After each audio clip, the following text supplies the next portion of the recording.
Pada tahun 1964, Jepang ngenalin sesuatu yang bener-bener bakal ngubah dunia. Dan ini bukan cuma soal kereta cepat loh. Ini tentang ide revolusioner yang muncul justru pas semua orang udah angkat tangan sama yang namanya rel kereta. Nah, coba deh renungin pertanyaan ini. Karena inilah inti dari cerita kita hari ini. Kisah Shinkansen, sebuah pertaruhan yang luar biasa gila yang melawan semua pemikiran orang di seluruh dunia waktu itu. Oke, biar kita bener-bener ngerti segila apa sih langkah Jepang ini, kita harus flashback dulu ke tahun 50-an. Bayangin, saat itu dunia lagi demam-demamnya sama kecepatan dan kebebasan.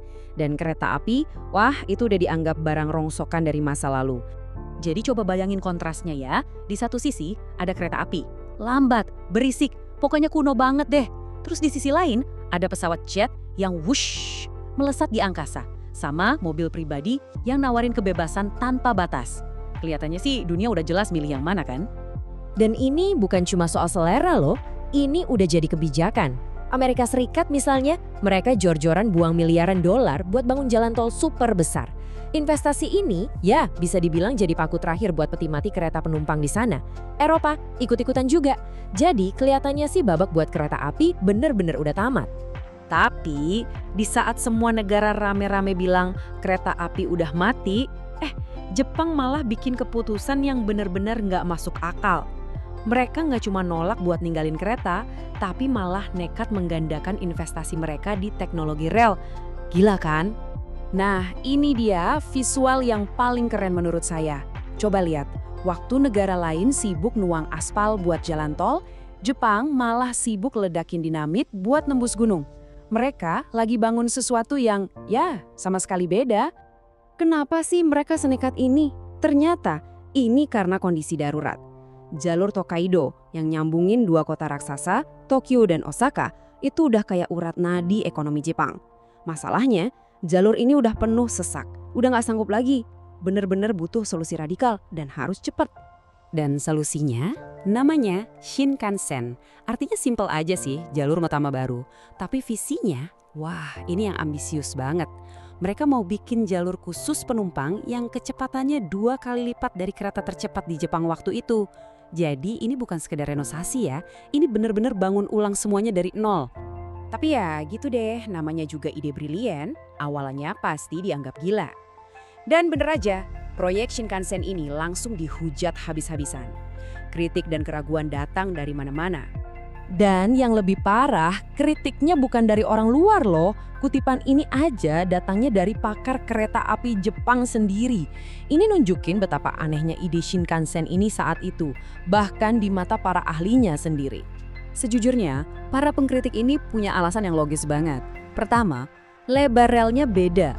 Artinya, kereta ini cuma bisa jalan di jalurnya sendiri, kayak terisolasi gitu. Nggak bisa nyambung ke jalur lain di Jepang. Terus, biayanya gede banget. Dan yang paling penting, Jepang seolah-olah lagi berenang melawan arus. Dunia maju kemana? Mereka malah balik ke teknologi kuno. Dan bener aja, masalah biaya ini jadi mimpi buruk. Selama 5 tahun pembangunan, anggarannya terus-terusan meledak sampai hampir 2 kali lipat dari perkiraan awal. Bisa bayangin kan tekanannya kayak apa?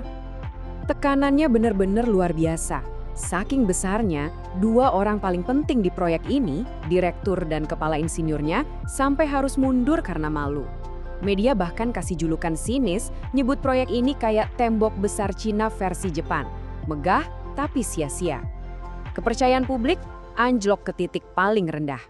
Tapi justru di titik paling suram inilah ceritanya berbalik 180 derajat.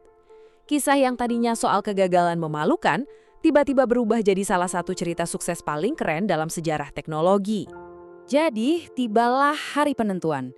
Bayangin, di tengah semua kritik pedas, biaya yang bengkak, dan para pemimpinnya yang udah mundur, seluruh dunia menahan napas. Apakah ini bakal jadi pembuktian atau justru jadi bencana nasional buat Jepang? Jawabannya datang dalam bentuk angka yang gak bisa dibantah. Siap? Cuma dalam 3 tahun pertama, Shinkansen berhasil ngangkut 100 juta penumpang. 100 juta!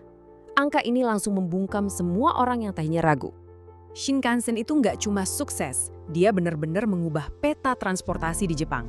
Tiba-tiba, Naik mobil di jalan tol itu rasanya lambat banget. Dan yang lebih gila, Shinkansen mulai mencuri penumpang dari rute pesawat yang super sibuk. Ini bukan cuma kereta baru ya, ini adalah sebuah disrupsi. Oke, kita tahu hasilnya emang luar biasa. Tapi pertanyaannya, gimana caranya mereka bisa lakuin itu? Apa sih rahasia di balik keajaiban teknologi yang melawan semua ekspektasi ini? Nah, ini dia pelajaran paling pentingnya. Kejeniusan Shinkansen itu bukan karena satu penemuan ajaib yang baru, sama sekali bukan. Kuncinya adalah kemampuan mereka buat ngambil banyak teknologi yang sebenarnya udah ada, udah terbukti, terus dirangkai jadi satu sistem yang sempurna. Coba kita bedah sistemnya. Pertama, keretanya aerodinamis biar ngebut. Terus, relnya dilas jadi mulus banget, minim getaran. Ada kontrol otomatis biar super presisi. Semuanya dipantau dari satu pusat komando biar efisien. Dan yang paling penting, buat negara kayak Jepang, ada sistem pengaman gempa yang canggih banget.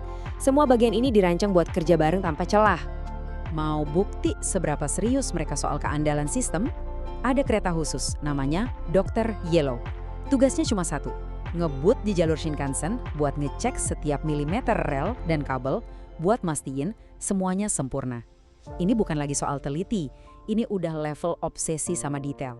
Oke, sekarang kita lihat gimana pertaruhan besar yang tadinya hampir gagal total ini akhirnya nggak cuma mengubah Jepang, tapi juga jadi inspirasi buat seluruh dunia.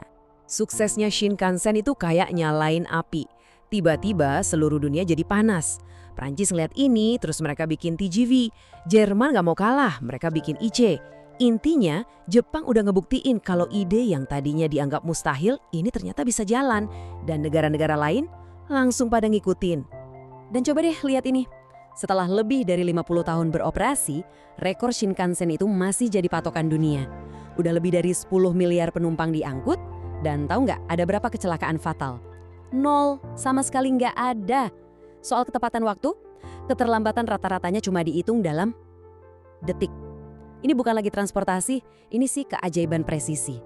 Jadi, kisah Shinkansen ini sebenarnya bukan cuma soal kereta. Ini pelajaran penting banget soal inovasi.